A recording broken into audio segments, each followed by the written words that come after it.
റജി ലൂക്കോസ്, ഇവിടെ ഏറ്റവും പ്രധാനപ്പെട്ട ഒരു വസ്തുതയായി രാജേന്ദ്രൻ പന്തളം എടുത്തു കാട്ടുന്നത് സമദൂരമാണ്. അതിൽ ശരി ദൂരത്തിലേക്കാണ് ഇപ്പോൾ നിൽക്കുന്നത്.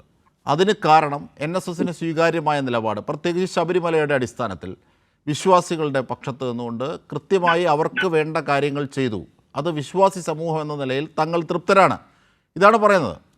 അപ്പോൾ ഈ തൃപ്തിയിൽ, NSSൻ്റെ ഈ തൃപ്തിയിൽ അതൃപ്തരാകുന്ന, ആശങ്കാകുലരാകുന്ന കോൺഗ്രസും BJPയും തമ്മിലുള്ള ആശങ്ക, അവരുടെ ഇടയിലുള്ള ആശങ്കകൾ NSSൻ്റെ വോട്ട് മാത്രം ലക്ഷ്യമാക്കി എന്നും തങ്ങളുടെ ഫിക്സഡ് ഡെപ്പോസിറ്റ് ആണെന്ന് കരുതി നീങ്ങിയവർക്കുള്ള ഒരു വലിയ രാഷ്ട്രീയ തിരിച്ചടിയാണ്.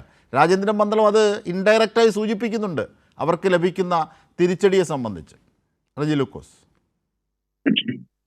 തീർച്ചയായിട്ടും രാജേന്ദ്രൻ സാർ പറഞ്ഞതിനകത്ത് ഒരു ചെറിയൊരു ട്വിസ്റ്റ് ഉണ്ട്. അതായത് ബഹുമാനപ്പെട്ട സുകുമാരൻ സാറ് ഈ അയ്യപ്പ സംഗമത്തിന് തങ്ങൾ പ്രതിനിധിയെ വിടും, എനിക്ക് ശരീര അസ്വസ്ഥത ഉള്ളതുകൊണ്ടാണ് ഞാൻ നേരിട്ട് പോകുന്നത് അദ്ദേഹം പറഞ്ഞു. അതുകൊണ്ടാണ് അദ്ദേഹത്തിന്റെ വൈസ് പ്രസിഡന്റ് പറഞ്ഞത്.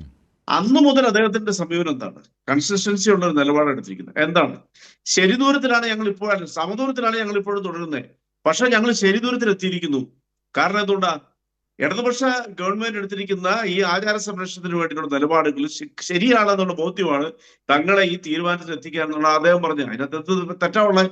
അദ്ദേഹം ശരിദൂരം എന്നുള്ള ആവർത്തിച്ച് തന്നെ പറയുന്നുണ്ട്, സമദൂരത്തിൽ തന്നെ അവർ നിൽക്കുന്നത്. പക്ഷെ ഇവിടെ പ്രശ്നം എന്താണ്? ഇവിടുത്തെ വിഷയം എന്ന് പറയുന്നത്, കോൺഗ്രസ് പറയുന്ന രാഷ്ട്രീയ പ്രസ്ഥാനം ഞടുങ്ങിയിരിക്കുന്നു, അവർ ഞെട്ടിത്തിരിച്ചിരിക്കുന്നു. അവർക്ക് കൃത്യമായിട്ട് കിട്ടും.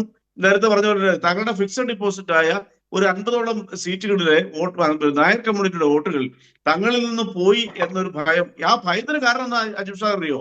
അതാ നമ്മൾ മനസ്സിലാക്കേണ്ടത്. അതായത് NSS ഒരു തീരുമാനം എടുക്കുന്നു ഒറ്റയ്ക്കോ ഒന്നോ രണ്ടോ പ്രതിനിധികളുമായിട്ട് ബന്ധപ്പെട്ടല്ല.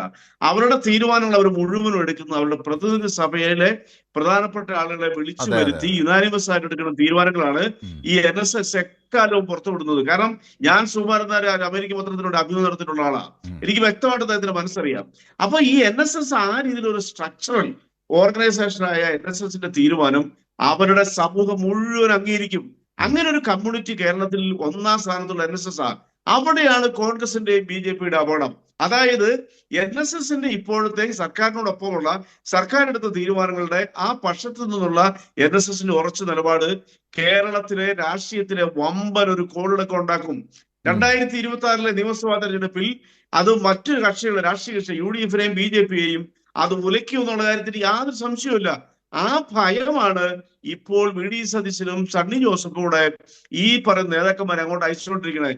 ഞാൻ ചോദിക്കട്ടെ, എന്തുകൊണ്ടാണ് ഈ KPCC പ്രസിഡന്റോ ഈ പ്രതിപക്ഷ നേതാവോ അദ്ദേഹത്തിന്റെ വീട്ടിലെത്താത്തതിന്റെ കാരണം എന്തുകൊണ്ടാണ്? VD സതീശന് മുമ്പിൽ ആ വാതിൽ തുറക്കത്തില്ല. കാരണം VD സതീശന് ആരാണെന്നും എന്താണെന്നും ഈ തിണ്ണനിറങ്ങിയ സമുദായ നേതാക്കളുടെ തിണ്ണനിറങ്ങിയ എന്ന് പറഞ്ഞ പ്രസ്താവന ഇറക്കിയ അന്ന് വൈകിട്ട് 5 മണിക്ക് സുകുമാരൻ മാധ്യമങ്ങളെ കണ്ടു പറഞ്ഞു, പച്ച കള്ളമാണ്. 2021 നിയമസഭാ തെരഞ്ഞെടുപ്പിൽ പറവൂരിൽ തന്നെ വിജയിപ്പിക്കാൻ പെരുന്നയിൽ വന്ന് കാറിൽ കയറ്റി എന്നോട് വോട്ട് അഭ്യർത്ഥിച്ചുകൊണ്ട് 1.5 മണിക്കൂർ സംസാരിച്ചെന്ന് പറഞ്ഞു. ആ VD സതീശൻ ആ കാലത്താണ് നമ്മളെല്ലാവരും ചർച്ചയിൽ പങ്കെടുത്തുകൊണ്ട് പറഞ്ഞത് VD സതീശന്റെ ഒരു കള്ളമുഖം തുറന്നു കാട്ടുമായിരുന്നു. ആ VD സതീശനെ അങ്ങോട്ട് പ്രവേശിക്കാൻ പറ്റത്തില്ല. സണ്ണി ജോസഫ് എന്ന് പറയുന്ന ഒരു ഗ്രാവിറ്റിയുള്ള KPCC പ്രസിഡന്റായിട്ട് ആരും കാണുന്നില്ല. അദ്ദേഹത്തിന്റെ വാക്കുകൾക്ക് പോലും ആ പ്രാധാന്യമില്ല. കാരണം ഈ കഴിഞ്ഞ 1.5 മാസത്തെ അദ്ദേഹത്തിന്റെ നിലപാടുകൾ നമുക്കറിയാം. പിന്നെ ആരാ പോകാനുള്ളത്? ഇപ്പൊ പോയ ആൾക്കാരാ പോകാനുള്ളത്. അവരെ കുറിച്ചുള്ള നിലപാട് എന്താ? അത് നമ്മുടെ തിരുവഞ്ചൂർ രാധാകൃഷ്ണൻ സംസാരത്തിന്റെ കാര്യങ്ങൾ മനസ്സിലായില്ലേ? അദ്ദേഹം സുകുമാരൻ നായർ വ്യക്തമായിട്ട് കൈരളിയുടെ കോട്ടയം പ്രതിനിധി സരോജിനോടൊപ്പം പറഞ്ഞ വാക്കുകൾ രാജേന്ദ്രൻ സാർ കേട്ടില്ലേ? അപ്പൊ ഒരു കാര്യം ഉറപ്പായിരിക്കും, നിങ്ങളെല്ലാം ഇനി ഏതെല്ലാം രീതിയിലുള്ള വിഷമങ്ങളും പ്രയാസങ്ങളും പങ്കുവച്ചാലും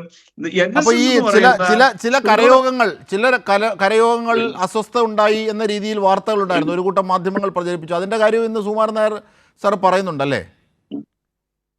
തീർച്ചയായിട്ടും ഞാൻ അതിലേക്ക് തന്നെ വരാനുണ്ട്. കാരണം അത് രസകരമാണ്. കാരണം ഈ NSSന്റെ നിലപാടിനെതിരെ ആരെങ്കിലും എന്തെങ്കിലും പ്രശ്നങ്ങൾ ഉണ്ടാക്കാനായിട്ട് അവർ തുനിയണമെന്നില്ല. അത് കോൺഗ്രസിന്റെയോ BJPയുടെ താവളങ്ങളിൽ നിന്നും ബാനർ അടിച്ചുകൊണ്ട് അവിടെ കെട്ടുന്നതിന് ബുദ്ധിമുട്ടുമില്ല. ആരൊക്കെ ഏതെങ്കിലും താവളത്തിൽ നിന്ന് ബാനർ അടിച്ച് കെട്ടിയാൽ ഞാനത് ഏറ്റു, ഞാനതിന് മറുപടി പറഞ്ഞോളാന്നാണ് സുകുമാരൻ നായർ പറഞ്ഞത്. അത് വളരെ കറക്റ്റ് അല്ലേ?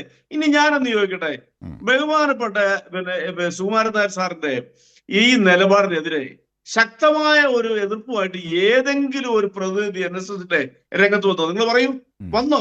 എന്താ വരാത്തതിന്റെ കാരണം? അവർ ഉൾപ്പെടുന്ന കമ്മിറ്റിയാണ് ആ തീരുമാനം എടുത്തത്. അത് ഉറച്ച തീരുമാനമാണ്.